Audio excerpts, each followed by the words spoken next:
안녕하십니까, 멋쟁이 형입니다. 이번에 시간에도 또 택시 문제에 대해서 제가 한 말씀 하겠습니다. 지금 우리는 모든 분야에서 일본을 추월해야 되는 그런 시대적인 사명을 가지고 있습니다. 인구도 추월해야 돼요, 우리는.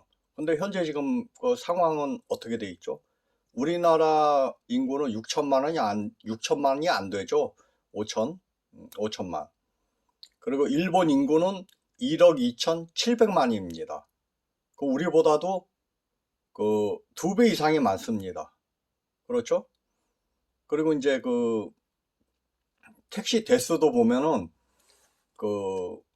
일본 같은 경우는 법인 택시가 18만 9천. 그리고 또 이제 복지 한정 택시가 있습니다. 복지 쪽으로 이제 뭐 장애인을 태운다든지 뭐 그런 것 같아요. 복지 택시는. 그게 13,000대가 있습니다. 그리고 개인 택시가 약 35,000대가 있어요. 그래서 총 일본 택시 숫자는 23만 7천, 23만 7천 대가 지금 굴러다니고 있어요. 그러면은 일본보다 인구가 절반 이하인 대한민국은 현재 어떤 현상이나, 참.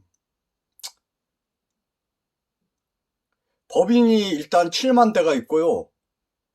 개인이 16만 대가 있습니다. 뒤에 우수리는 띄고. 그래서 23만 대가 굴러다닙니다. 일본도 23만 대가 굴러다닙니다. 그러면 이거 어떤 현상이 일어날까요? 그러니까 인구 대비로 했을 때 우리는 일본보다도 택시 대수가 2배가 많은 셈이 되는 거예요. 택시 숫자는 같지만은 인구 숫자가 절반이잖아요. 우리나라는 절반 이하잖아요. 그러니까 더 많이 굴러다니는 거죠. 그러면 이게 어떤 현상을 나타내게 되냐면은 택시 서비스도 공급입니다. 공급이 많이 늘어나게 되면은 가격은 다운되게 돼 있습니다. 그렇지 않습니까? 예를 들어서 인절미를 사 먹으려는 사람이 100명인데 파는 거는 10개밖에 없어. 그럼 당연히 가격은 올라가는 거 아니겠습니까? 근데 현재 우리나라 택시 실정은 어떠냐면요. 택시를 탈 사람은 10명인데 택시 대수는 20대예요. 그럼 어떻게 될까요? 자연스럽게 가격이 절반 이하로 다운이 되겠죠. 현재 그런 상황입니다. 그래서 지금 이 택시 문제를 보면은 야간에 뭐 승차 대란이 일어난다고 그러잖아요. 우리나라는 택시 대수가 엄청나게 많아요. 공급은 엄청나게 많은데 이게 가격이 다운이 되고 뭐 정부에서 뭐 온갖 규제를 묶어놓고 물가 상승률을 수십 년 동안 따라잡지를 못하는 거예요. 그러다 보니까 이건 밥벌이가 안 되는 거야.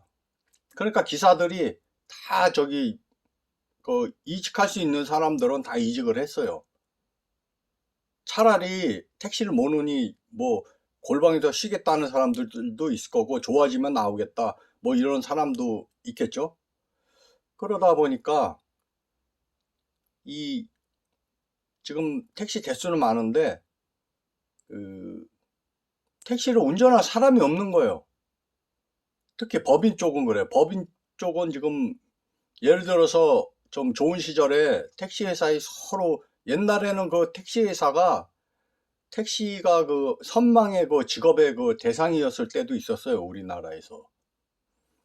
그게 왜 그러냐면은 뭐 배운 거 없고 진짜 가진 거 없어도 일단 택시만 몰면은 3년이면 집도 한 채 사고 또 3년이면 개인 택시도 사고 그런 시절이 있었단 말입니다.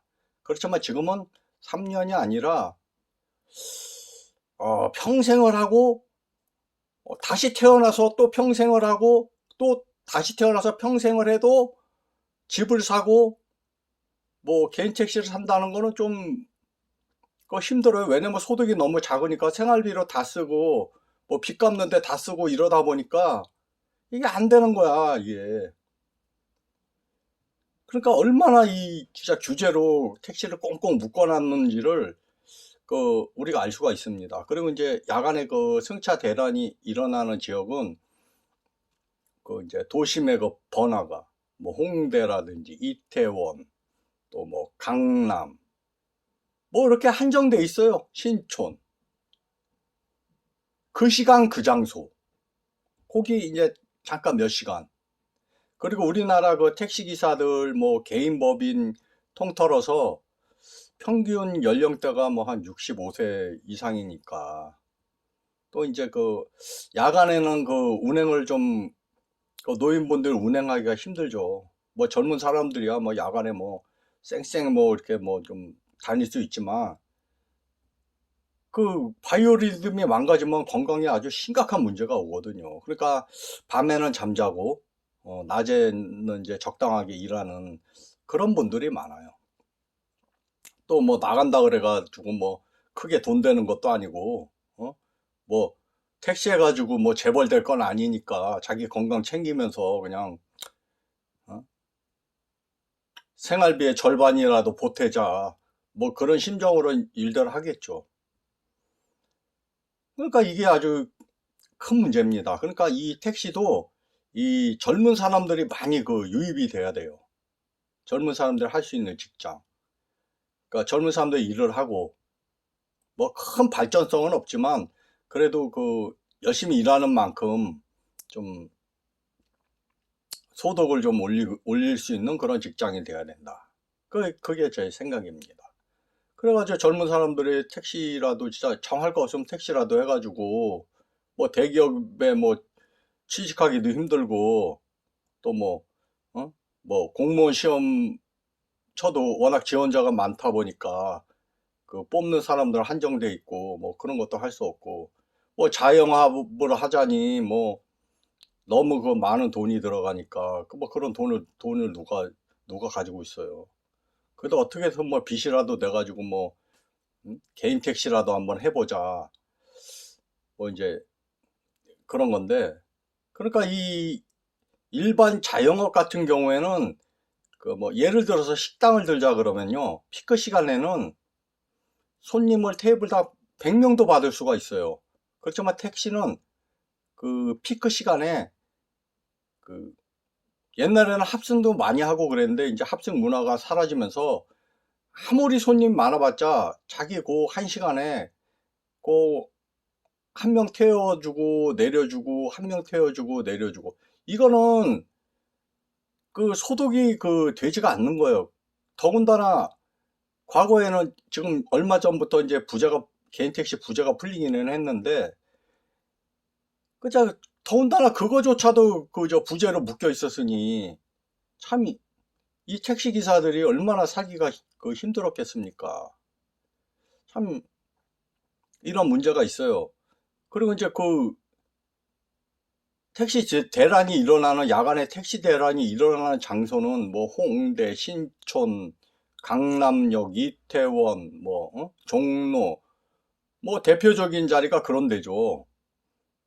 그걸 제외하고 그 시간이 지나고 나면 어떻게 되느냐? 손님이 없어요. 저는 7년 전에 택시를 해봐서 알아요. 그 시간이 지나면은 진짜 손님이 없어요. 그러면 그때는 뭐가 오느냐? 빈차 대란이 오는 거야, 빈차 대란. 왜? 우리나라 택시 숫자는 너무 많으니까. 그나마 지금 원래부터 좀 어려웠지만 이제 코로나가 겹치면서 아예 밥벌이가 안 되다 보니까 뭐 기사님들이 많이 떠났어요. 법인 같은 경우 지금 뭐 예를 들어서 100명이 회사에 100명이 있어야 되는데 뭐 한 30 몇 명 정도밖에 없대잖아요. 그러면은 거의 70% 정도가 공차로 지금 차를 탈 사람이 없다는 거예요. 그러니까 회사 마당에 그냥 서 있는 거예요. 회사 마당에 그냥 서 있고 시민들은 택시 언제 오나 발 동동 거르고 있고 그나마 지금 그 정도 지금 기사가 빠졌으니까 그나마 지금 택시 하시는 분들이 법인 택시나 개인 택시 분들이 그나마 지금 그 소득을 올리고 있는 거예요. 만약에 풀로 찼다. 그러면 이거는 빈차 대란이 일어나는 겁니다. 그래서 우리나라도 그 좀 요 장기적으로 봤을 때 좀 감차 정책을 해야 돼요. 그러니까 택시가 좀 어떤 그 가격이 국제적인 수준에 좀 맞춰주면서 좀 감차 정책을 해야 돼요. 이상입니다.